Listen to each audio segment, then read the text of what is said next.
From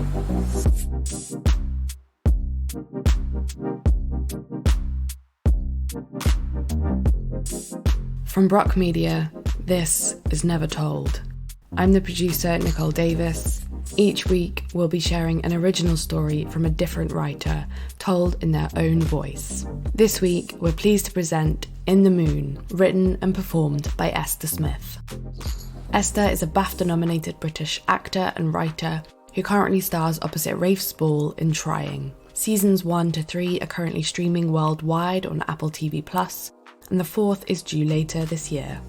Esther is also well known for her recurring role of Rachel in the BBC Three British sitcom Cuckoo. Other television credits include BAFTA-nominated Black Mirror, Uncle, Defending the Guilty, Skins, and Misfits. In 2015, Esther co-wrote and starred in a comedy short film Elephant with Nick Helm. Her episode formed part of a comedy collection Funny Valentines exclusive to BBC iPlayer, and it was subsequently nominated for a BAFTA for Best British Short Film. I'll be back towards the end to chat with Esther about formulating and finding the beating heart of her story, but for now, here she is reading In the Moon. The shopkeeper told me she put her dad in the moon, and it made me want to cry. I'm in a yoga class, late as usual, and I promised myself, again, that next time I'll be 10 minutes early to be calm and smug, not late and already sweating. I find the only spot left at the back of the class, gestured to me by the disapproving yoga teacher, which I feel isn't very yogic of them, and anyway, that spot would have been my choice had I been late or not. Hiding away in the corner, not near any mirrors or the anti-late teacher at the front. I am safe at the back with the other hiders and perhaps other fellow late, but not as late as me, comers. The room is dimly lit when I enter as the class has already begun, and I try to unroll my mat silently, but it flaps into the zen like a disgruntled swan. Sorry, I whisper to whoever I might need to apologise to. The teacher gives her second unyogic stare of the class as glitter spills off of my mat from a party I had at the weekend where I wanted to show off my pincer at 3 a.m. A yoga pose I definitely cannot do, but maybe could do after 5 tequila shots. We'll never know. I settle in, take off my thick non-matching socks and join the room in closing my eyes to meditate for a moment and ground myself into the present and grow a root to the centre of the earth with nowhere to be except right here. Although right now I seem to have everywhere to be, but the excuse of self-care has been my best procrastination tool to date. I'm told to steady my breath and breathe in for a count of 7, hold for a count of 4, and breathe out for a count of 11. I begin. But my mind quickly wanders into a daydream of tax returns, projects to finish, projects to start, furniture to buy, outfits to wear, Mum's birthday, a birthday card I need to buy for Mum's birthday, a birthday card I need to send for Mum's birthday, and if I leave it too late again, I'll miss the post again, and I'll be forced to send a moon pig again, and a bouquet of shit flowers from a shit last-minute online florist, but somewhere that delivers to the West Midlands at short notice on a Saturday. Oh Lord, why am I so incredibly shit? And breathe out for 11. 10, 9, 8. I try to focus my whipping mind on the overly incensed room and the gong bath music that is pleasingly absorbing the particles of the air vibrating into my back. I peep an eye open to see how we're all doing, to see what calm might look like, and it looks like a sea of still people breathing in waves. I feel like a clumsy piece of plastic scrunched up and battering against the water and the rock, completely out of sync and out of place. I try to focus on the plonking and occasional yawning gong sounds. It's quite nice, actually. I wonder if I could Shazam it. Then I could practice this at home for when we next do it, although I know that any hint of movement off the mat would make me the worst person in the whole entire world, according to the yoga teacher, particularly from this latest of latecomers, so I just make a mental note to Google yoga floaty gongy music later. I begin to picture India, or at least what I think India would look like, having never been, and I realise it must be because I had an Indian last night, yes, a chicken dansak. And it crosses my mind, if I'm such a fan of the food, why have I never been to the place? I should really go to the place. I should really go to India and experience a state of Zen where I think yoga began. Maybe I should go for a week retreat in India, although India's quite far, so I should probably make it a couple of weeks or a month. Yes, a month would do. Imagine what I'd be like if I went to India on a retreat for a month.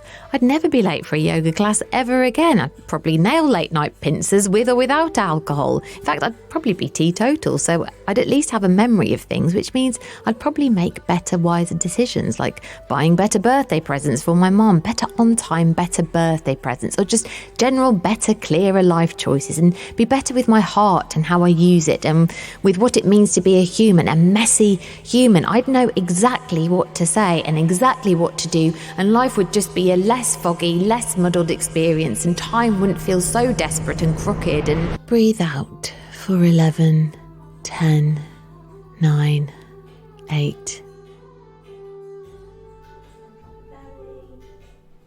It's time to open our eyes and move from the piece of the floor and onto all fours into a position they call cat-cow. Now, I don't know what makes up the cat or what makes up the cow, but it basically involves undulating your spine into curves, making your back smile, then frown, and gently rippling like a river. I never know which way I'm supposed to breathe, whether the cat means breathe in or the cow means breathe in. There's no way of knowing, as both animals in real life both breathe in and therefore both breathe out. So I'm at a bit of a loss, really, and actually I'm a tiny bit angry about it. So I generally just move up and down and over inhale. I take in the biggest gulp of air to start, as if diving into water, and the lights in the room become gradually uncomfortably brighter, making the painted white bricks glare, and my spine smiles its way into a dip as my throat shines forward, lifting my head to the ceiling, when, in the corner, right at the very front of the room, I catch a glimpse of a back and a shape and a head of hair that I know so well that the gulp of breath I've taken in goes further and further back into the instant nothingness of my body that doesn't seem to be occupying any space, and yet occupying all of it at the same time, like one big invisible beacon. I am numb, and yet I can feel everything. I can't seem to breathe out. I am watching you like a hawk, waiting for a glimpse of a profile of a nose, a clear shape of a nose that I know so well that would be so identifiably yours.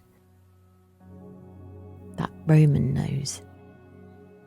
But the angle you're at is just annoying, and there's a frustratingly bouffant-haired, ponytailed lady in my line of sight who seems to be whipping her hair back and forth in quite a severe way, like she's on a bucking bronco. My blood feels as though it's both draining fast down into the fictional root of the earth that I'm impossibly connected to, or that it's pulsating through any of all the parts that make up me. I want to cry at the overwhelming familiarity. And breathe in. We go into a twist with deep bent knees, supposedly mimicking sitting on a chair. I always choose a high chair. Whilst with a prayer to the chest, we collectively, like yogic soldiers in unison, turn towards the side of the room. I'm clumsy and lack the required grace, and I'm still a bit bloated from the dance act, but today I don't really care. Surely now is my time to take a glimpse, but also I don't want to be disappointed when I see that it is not you, because I know it's not you. Of course it's not you. But for the next 35 minutes, there's some earth-bending, universe-shattering into a million diamond freckles fact that it is you. I look at the clock. 30 minutes. I have 30 minutes with you. And breathe out. We bend our ways into trees and dogs that are downward, and find absurd positions that are called camel and frog. I choose not to look at you for that one. And happy baby. Again, not going to look at you for that one. You're surprisingly good at yoga. Had you ever done yoga? The everything about this is terrifyingly uncanny, even down to the clothes you are wearing. The mishmash of an outfit that doesn't belong together in a yoga class, that is from a different time, a different decade even, that is ill-fitting on this shape, this gloriously huge shape of a human whose back and whose hair and whose nose I know as he perfectly makes his way into a giant, sturdy, towering tree. My tree is wonky and falls quickly. The lights make their glorious and slow descent back to a darkness as we collectively move our way into a shavasana, or dead man's pose. My mind is battling the words dead man's pose, which prods at the grief that hides in the depths of my rib cage and lives in the forever lump that formed in my throat years ago. Some element of you has made its way into this room and I want to grasp at it. Keep it.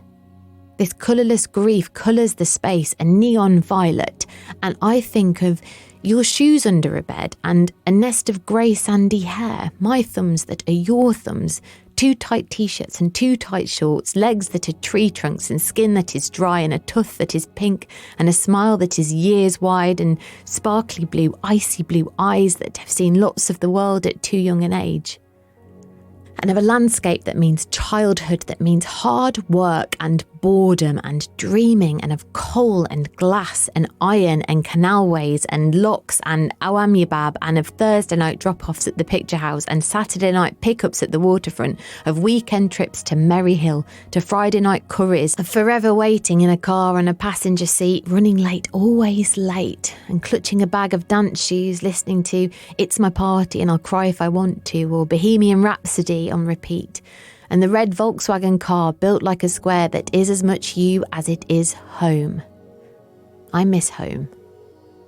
I think of cars and of horses and of the baggies and of secret McDonald's after the baggies and the claw of 2 fingers and a thumb that wanted a chip or 5, and of summer holidays to France and of vineyards where you believed God was as you stood on the top of a day's drive away mountain, the sun setting and your arms, your head raised towards the splendour of what was right in front of you, of a too young me, of an us, right here, right now, or right there, right then, depending on which side of the air you're on, breathing in and breathing out. I am silently the loudest person in this room.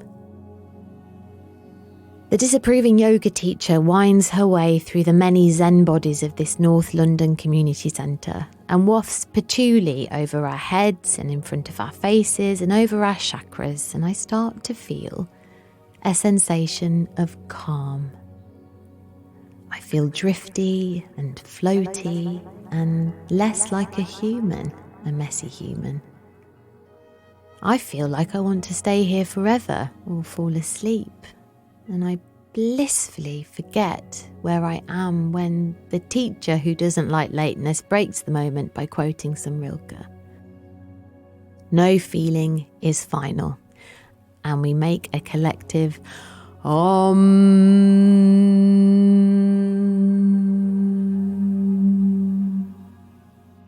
And it ends. I make a slow gathering of my socks that go back on my ice-cold feet that look like yours, and a slow roll of my glittering mat as I wait for you to pass so I can see that, of course, it really is not you. And the strong profile of a nose is just a different nose on a different human who holds the same shape but different, the same back but different, the same sort of clothes but different. And I gently walk to the bench where the other calm yogic soldiers are sat collecting their shoes, quietly checking their phones, all smiling with serenity, quietly thanking the yoga teacher with exhales, enjoying last sips from environmentally friendly water bottles, putting on helmets, busying themselves to leave. I smile too, and I calmly collect my shoes, silently check my phone, gently take a sip from my water bottle, put on my bike helmet, thank the teacher in a relieving exhale, and I leave. I unlock my bike from the railings and steadily cycle off into the cold North London night with the world still turning crookedly, thinking about how no feeling is final. The following day, in an overpriced gift shop, I'm looking for a book of Rilke because, well, maybe that will change my life. But my mind magpies and I find my claws on a necklace, and a gold moon pendant necklace, because I saw a woman on Instagram doing a demo on how to stack gold necklaces. It feels necessary. I give the pendant, the moon-shaped pendant, to the cashier, who stands over it smiling. A smile as wide as a valley somewhere in France, with a sparkle in her eyes, her icy blue eyes, as she tells me she was thinking of buying the same thing because it's where she'd put her father in the moon, her late father, so she could talk to him. And I wanted to cry. I wonder how overcrowded the moon must be, and whether no feeling really is final, and when I'll stop looking for you everywhere.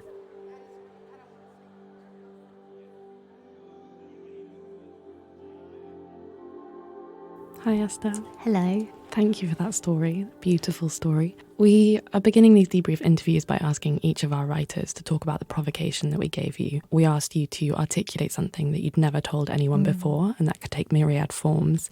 Can you talk about your initial response to that provocation and how you landed on telling this particular story?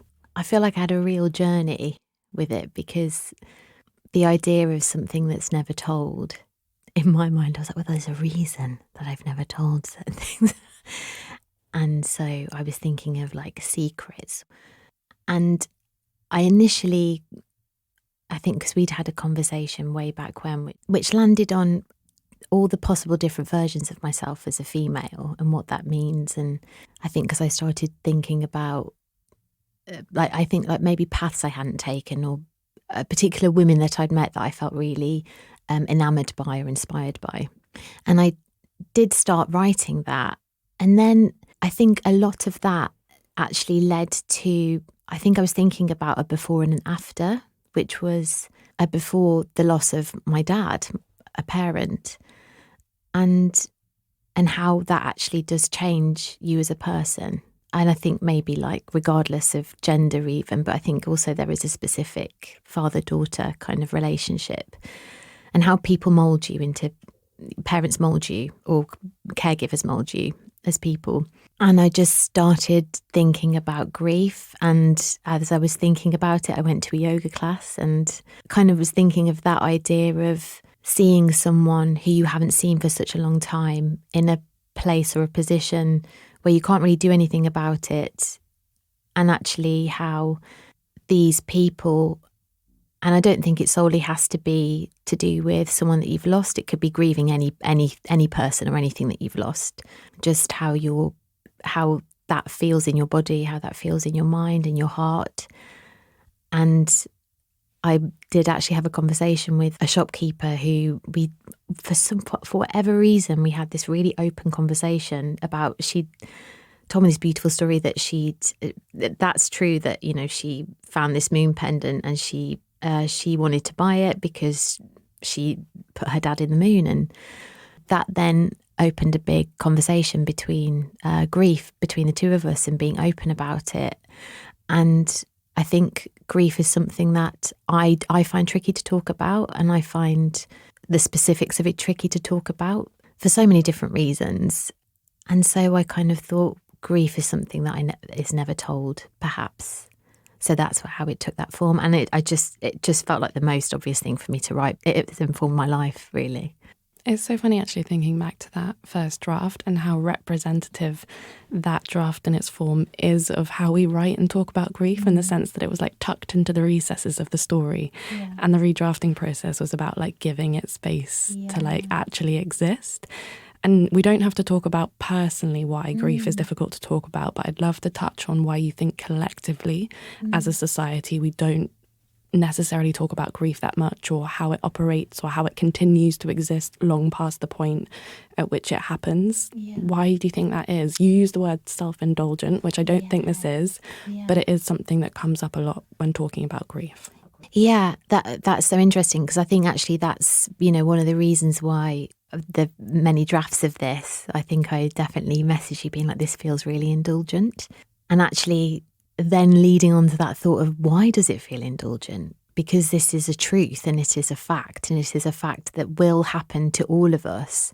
And I wonder if it's to do with sadness and showing an emotion that is uncomfortable. And we're taught maybe not to sit in that uncomfortableness, nor at least show it. And also, I don't know whether this is a British thing culturally, but it feels like you should have like an allotted amount of time to be sad. You lose someone and there is a allotted amount of time and then you should be okay. So I was 19 when I lost my dad, and that was a long time ago now. And soon it's coming up to it being that I would have known him less than the amount of time that I've been alive, if that sentence makes sense, which is such a strange thing to think of. And yet it still affects me.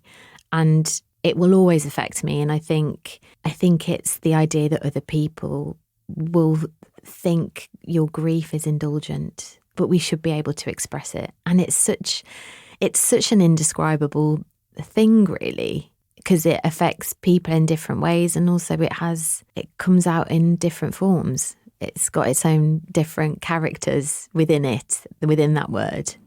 Yeah, you're so right about that allotted time, as if like after a year, if you keep talking about it, people start to like roll their eyes or not quite take it seriously. And actually what I loved about this story was you talk about the colourless grief and how it colours the space. And I think that's a really great way of describing it, because for other people, it could be a completely different colour. For you in this moment, it's a neon violet, but in another day, it could be a different colour or a different shade. Totally. And I think it's that, because what I found so refreshing and lovely about this conversation with this woman in the shop who I don't know at all, it just was that kind of release of a conversation of something that we have in common, but also how our approaches to it are different. And also that has to be respected. And we all look at things differently, and certain things will trigger something at specific times or specific moments. And I feel like there's obviously a reason for that, and it's to do with the amount of love that you had for a person. I think it's also to do with growth, things dying to then kind of rebirth something or understand something, or it's complicated. And so I think because it's complicated, we probably don't like to talk about it. I think I've heard it be described as grief is love in another form. And it's just, it's what pours out because you have nowhere to put that love anymore. But in a way, if you can see it as like a positive thing. You spoke there about the conversation with the shopkeeper being a release. And I'm wondering whether reading this aloud and the experience of writing it provided a form of release as well. Yeah. Oh my gosh, absolutely. And actually reading it aloud I found very hard. I actually found it really emotional to kind of engage with it. And even then in that, I felt embarrassed by that, which is silly because I wrote it, and it should be fine to kind of express yourself in that way. Yeah, it has been a release. It's been cathartic. And it is interesting because I think our initial instinct is to hide away from stuff, to not deal with kind of those feelings or things. Whereas actually, I think because what I've learned is that grief, it is with you forever. And just to look at it and really examine it gives you a greater understanding, I think, of yourself, of that relationship, of then therefore your relationship with other people, your relationship to life, to love, and also because I ended up then talking about like home and like the landscape of which I'm from. And I haven't lived there in such a long time. And I was just like, oh my God, I really miss that. I actually really miss what has made up me. Yeah. And I think in that sense, that also felt indulgent. But then, can I swear? Like, fuck it. That's my life and like where I've come from, and also the journey that I've been on has involved losing a parent, and that has also informed me, as it does everyone who's experienced that, no matter what age, I think. If it helps, that was one of my favourite parts. It was so vivid and so specific. I could envisage you in that place and in that environment. And obviously a lot of people will know you best as an actor and a performer. and less so as a writer. I'm wondering, whether this gave you access to a different side of yourself, a different set of emotions, what the actual act of writing this story gave you. It's about some kind of autonomy, I think, because it's solely from my heart and my brain. And also, writing it meant also that I knew how to perform it in a way. I kind of knew what rhythm I wanted from it. And so actually they worked, the acting brain and kind of the writing brain kind of really, worked together, and that was really helpful. But I really enjoyed it. And when I got asked to do it, I was a bit terrified, but I always think you should do the things that you're scared of. And also it's just that thing of letting it go. Like it's really vulnerable, like putting your work out there, or the things that are hidden in you that you've never told. It's really, really vulnerable making, but also incredibly thrilling then to be like, okay, there you go, world. Have a peep. Well, thank you so much for giving us access to your heart and your brain, just a slice of it. And thank you so much for sharing this story. Thank you. Loved it. Pleasure. This episode of Never Told was produced by me, Nicole Davis.